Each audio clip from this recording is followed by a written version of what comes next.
Good morning everyone, welcome to knowledge account. আমরা দেখব 16th জানুয়ারি 2026-এর গুরুত্বপূর্ণ কারেন্ট অ্যাফেয়ার্স, তার সাথে সাথে রিলেটেড স্ট্র্যাটেজিক এগুলো। আজকে প্রথম প্রশ্ন আমাদের, মুখ্যমন্ত্রী সেহাত যোজনা কোন রাজ্যে চালু করা হয়েছে? এটা চালু করা হয়েছে পাঞ্জাবে, মুখ্যমন্ত্রী সেহাত যোজনা। 15ই জানুয়ারি 2026 থেকে মুখ্যমন্ত্রী সেহাত যোজনা চালু করা হবে, অর্থাৎ গতকাল থেকে চালু করা হয়েছে। এর আওতায় রাজ্যের 65 লক্ষ পরিবার ম্যাক্সিমাম 10 লক্ষ টাকা পর্যন্ত বিনামূল্যে ক্যাশলেস চিকিৎসা পাবে। আধার কার্ড, ভোটার কার্ড যাদের যাদের আছে সেই সব পাঞ্জাবের বাসিন্দারা এই সুবিধা পাবেন। আর এই প্রকল্পটার লক্ষ্য হচ্ছে রাজ্যের 100% জনসংখ্যাকে, পপুলেশনকে স্বাস্থ্যসেবার আওতায় আনা। মানে হাসপাতালে ভর্তি থেকে, অপারেশন থেকে, আইসিইউ পরিষেবা থেকে, ডায়াগনস্টিক পরীক্ষা, ওষুধ ফ্রি, প্রি ও পোস্ট হসপিটালাইজেশন, মানে হসপিটালাইজেশন চিকিৎসার সমস্ত এর মধ্যে অন্তর্ভুক্ত থাকবে আর কি। চিকিৎসা হবে সম্পূর্ণ ক্যাশলেস আর পেপারলেস। দেখো, নলেজ অ্যাকাউন্ট অফিসিয়াল অ্যাপে তোমরা ইবুক সেকশানে কারেন্ট অ্যাফেয়ার্সের monthly, yearly or daily current অ্যাফেয়ার্সের A4 সাইজের পিডিএফগুলো পেতে পারবে, ওখান থেকে কালেক্ট করে নিও। অন্যান্য জিকের পিডিএফগুলো তোমাদের ইবুক সেকশানে রয়েছে। আর নতুন কিছু কোর্স তোমাদের জন্য লঞ্চ হয়েছে গতকাল, তোমরা চাইলে এগুলোতেও যুক্ত হতে পারো। জেনারেল কম্বাইন্ড ব্যাচ ফাউন্ডেশন সমস্ত পরীক্ষার জন্য, জেনারেল স্টাডিজ বুলেট অর্থাৎ railway foundation batch 2, WBP KP foundation batch 2024, group C, group D batch, এগুলো তো চলছেই। এইগুলো রিলেটেড আরও কিছু কোয়ারিজ থাকলে তোমরা এই নাম্বারে হোয়াটসঅ্যাপ অথবা কল করতে পারো আমাদেরকে। আর অন্যান্য ক্লাসের নোটিফিকেশনের জন্য আমাদের টেলিগ্রাম চ্যানেলে অবশ্যই যুক্ত থেকো। দেখো, পাঞ্জাব গঠিত হয়েছিল 1966 সালে, রাজধানী চণ্ডীগড়, আন্তর্জাতিক সীমানা পাকিস্তানের সাথে রয়েছে। পাঞ্জাব পশ্চিমে পাকিস্তান, উত্তরে জম্মু ও কাশ্মীর, উত্তর পূর্বে হিমাচল প্রদেশ আর দক্ষিণে হরিয়ানা এবং রাজস্থান দ্বারা বেষ্টিত। টোটাল 23টা জেলা রয়েছে, সরকারি ভাষা পাঞ্জাবি। বিধানসভার 117টা আসন, রাজ্যসভা 7টা, লোকসভা 13টা আসন। পাঞ্জাব আর হরিয়ানা হাইকোর্ট হচ্ছে তোমার মানে চণ্ডীগড়ে রয়েছে। প্রথম রাজ্যপাল চন্দ্রলাল ত্রিবেদী, বর্তমান রাজ্যপাল গুলাবচাঁদ কাটারিয়া। প্রথম মুখ্যমন্ত্রী গোপীচাঁদ ভার্গব, বর্তমান মুখ্যমন্ত্রী ভগবান Singh Mann. State animal black buck, state bird baaz, state tree shisham or Indian rosewood.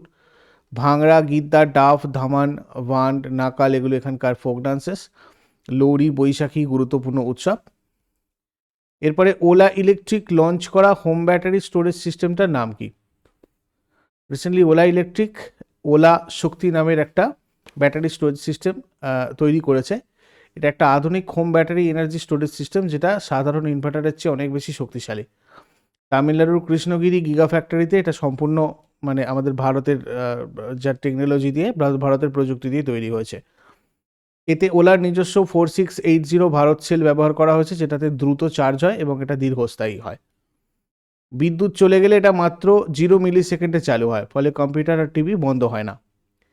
এটা IP67 সার্টিফাইড, অর্থাৎ এটা জল এবং ধুলোবালি থেকেও সম্পূর্ণ নিরাপদ। এরপর 2026 সালের ভাইব্রেন্ট গুজরাট সম্মেলনে মুকেশ আম্বানি কোন নতুন প্ল্যাটফর্ম চালুর ঘোষণা করেছেন? Jio people first AI platform.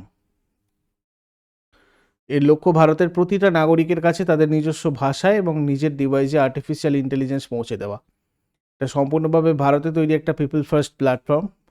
এই বিশাল AI সার্ভিসকে সাপোর্ট দেওয়ার জন্য গুজরাটের জামনগরে ভারতের বৃহত্তম অলরেডি ডাটা সেন্টার তৈরি করেছে জিও। এই AI হবে অত্যন্ত সস্তা, অ্যাফোর্ডেবল, সাধারণ মানুষের ব্যবহারের জন্য অনেক সহজ। এরপর ভারত কত সালের জন্য ব্রিক্সের সভাপতিত্ব গ্রহণ করেছে? ব্রিক্সের প্রেসিডেন্সি গ্রহণ করেছে 2026 সালের জন্য। ঠিক আছে, 2025-এ আমরা আগের দিন আমি তোমাদের বলেছি, আবারও আজকে একবার বলে দিই। গতকাল তোমাদের ইকোনমিক কারেন্ট অ্যাফেয়ার্সের ক্লাসেও বলেছি যে ব্রিক্সের সামিট, মানে এই ব্রিক্স সামিট 2025-এ কোথায় হয়েছিল, খুব ইম্পর্টেন্ট, ব্রাজিলের রিও ডি জেনেরোতে হয়েছিল। ঠিক আছে, যাই হোক, ভারত 2026 সালের জন্য ব্রাজিল থেকে ব্রিক্সের সভাপতিত্ব গ্রহণ করেছে। এটা এই গোষ্ঠীর 20তম বছর। আর ভারত 18তম ব্রিক্স সামিট আয়োজন করবে, যেটা হবে ভারতে। 2026-এর থিম হচ্ছে building for resilience, innovation, cooperation and sustainability. Logo যেটা তৈরি করা হয়েছে পদ্মফুলের আদলে তৈরি, যেটা ঐতিহ্য আর আধুনিকতার মেলবন্ধন। এই রঙিন পাপড়িগুলোর সদস্য দেশগুলোর বৈচিত্র্য আর একতাকে ফুটিয়ে তোলে। লোগোর মাঝখানে একটা নমস্তে চিহ্ন রয়েছে, যেটা পারস্পরিক শ্রদ্ধা বোঝায়। আর প্রধানমন্ত্রী নরেন্দ্র মোদীর নির্দেশনায় ভারত হিউম্যানিটি ফার্স্ট এবং পিপল সেন্ট্রিক উন্নয়নের উপর জোর দেবে এই সামিটে। ব্রিক্স ফর্ম হয়েছিল 2009-এর 16 জুনে। হেডকোয়ার্টার সাংহাইতে রয়েছে চায়নার। 5টা member state Brazil, Russia, India, China, South Africa. আর তার সাথে এখন অ্যাডমিটেড হয়েছে নতুন 4টে মেম্বার, ইজিপ্ট, ইথিওপিয়া, ইরান আর ইউএই অর্থাৎ ইউনাইটেড আরব এমিরেটস। এরপর জাতিসংঘের 2026 সালের নিয়মিত বাজেটের পরিমাণ কত? 3.45 বিলিয়ন। জাতিসংঘ সাধারণ পরিষদ, ইউনাইটেড নেশন জেনারেল অ্যাসেম্বলি 2026 সালের জন্য 3.45 বিলিয়ন মানে $345 কোটি নিয়মিত বাজেট অনুমোদন করেছে। ঠিক আছে, এই বাজেট জাতিসংঘের মূল সাংগঠনিক কার্যক্রম মানে শান্তি, নিরাপত্তা, টেকসই উন্নয়ন, মানবাধিকার সংক্রান্ত ব্যয় মেটাতে ব্যবহার করবে। 193টা সদস্য রাষ্ট্রের দীর্ঘ আলোচনার পরেই বাজেটটা গৃহীত হয়েছে। বাজেট অনুমোদনের প্রক্রিয়া পরিচালনা করে সাধারণ পরিষদ পঞ্চম কমিটি অর্থাৎ 5th কমিটি করেছিল।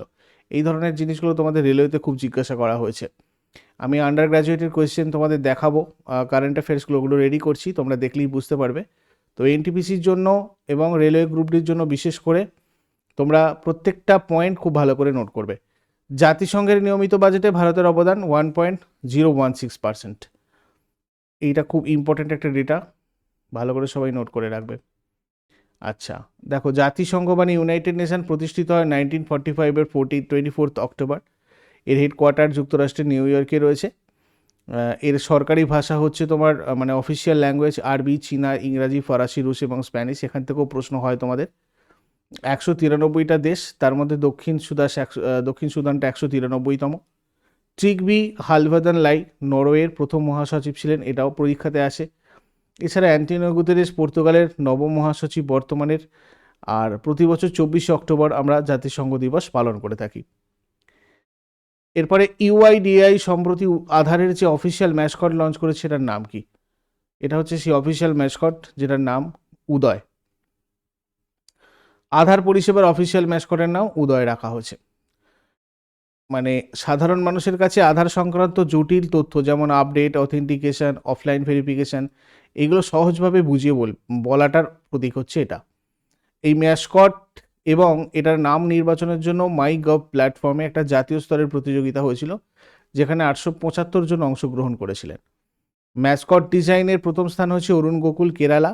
ঠিক আছে, দ্বিতীয় স্থান ইদ্রিস দাওয়াইওয়ালা, মহারাষ্ট্রের।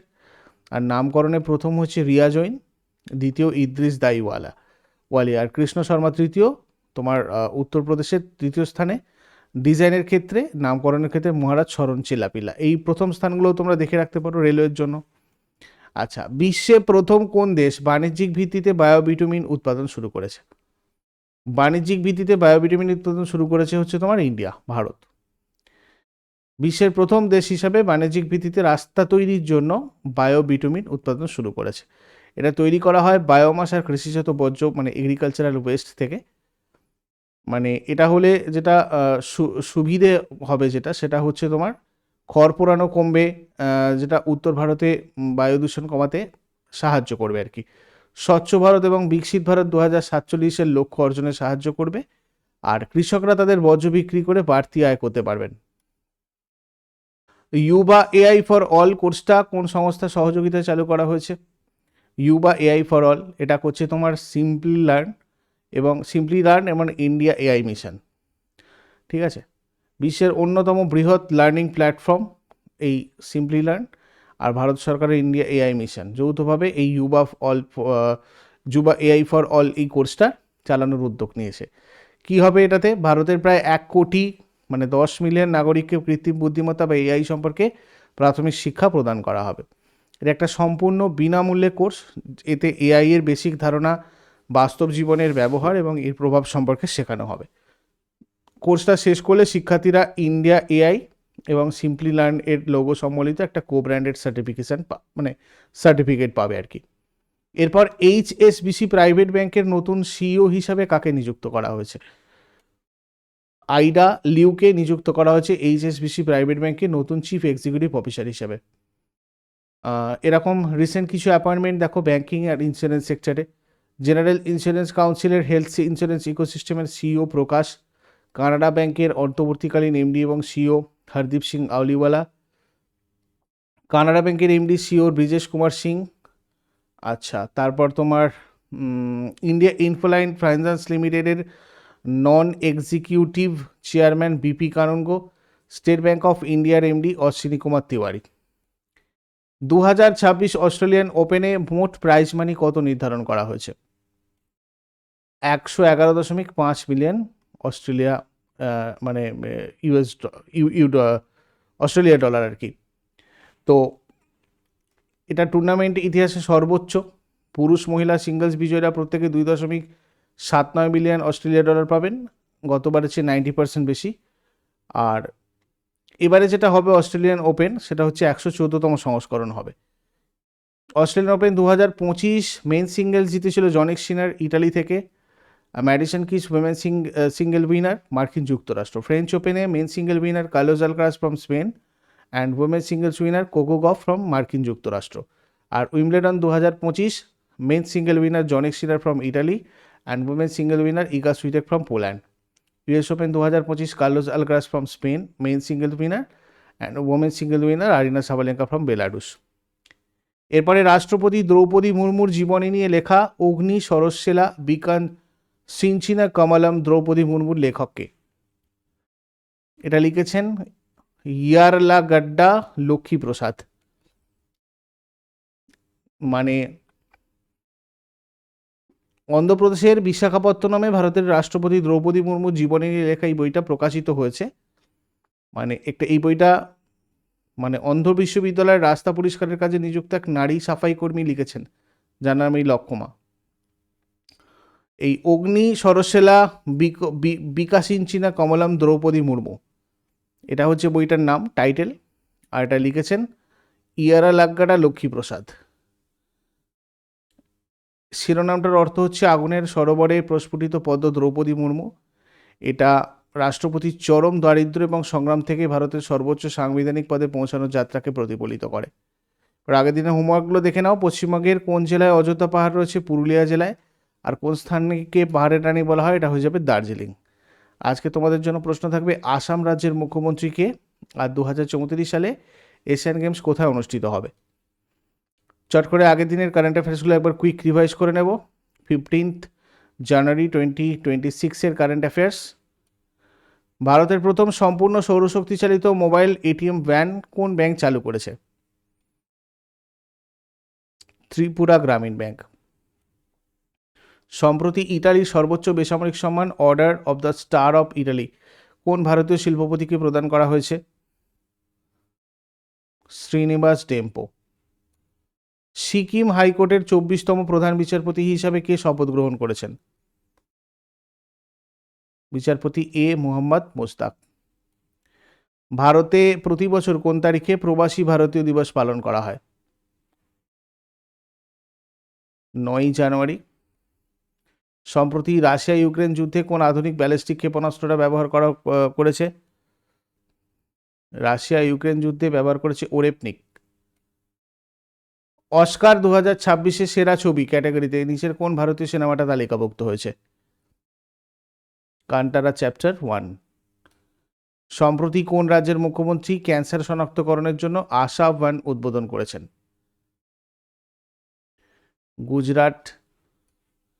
রাষ্ট্রপুঞ্জের রিপোর্ট অনুযায়ী 2025-26 অর্থবর্ষে ভারতের জিডিপি বৃদ্ধির হার কত হতে পারে?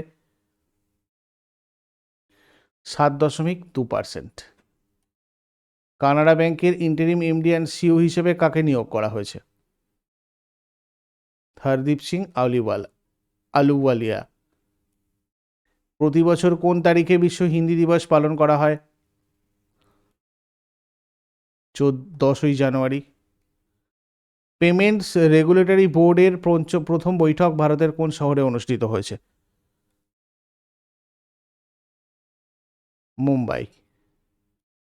কে পুনরায় ভারতীয় নারী হকি দলের প্রধান কোচ হিসেবে নিয়োগ পেয়েছেন? শিওর মার্জিনে। এগুলো ছিল আগের দিনের কোয়েশ্চেন্স। ইউজফুল বলে মনে হলে অবশ্যই লাইক করো, বন্ধুদের সাথে শেয়ার করো, আর প্রতিদিন সকাল 6টার সময় ডেলি কারেন্ট অ্যাফেয়ার্সের আপডেটের জন্য নলেজ অ্যাকাউন্টকে সাবস্ক্রাইব করে বেল আইকন প্রেস করে অলে ক্লিক করে রাখো। আজকে এনভায়রনমেন্টের কারেন্ট অ্যাফেয়ার্স নিয়ে তোমাদের একটা ক্লাস হবে 9টার সময়। তোমরা সবাই লাইভ হয়েছেও, টেলিগ্রামে যুক্ত থাকলে ওখান থেকে তোমরা নোটিফিকেশান পেয়ে যাবে কখন ক্লাস স্টার্ট হচ্ছে। Thank you so much, take care, have a great day.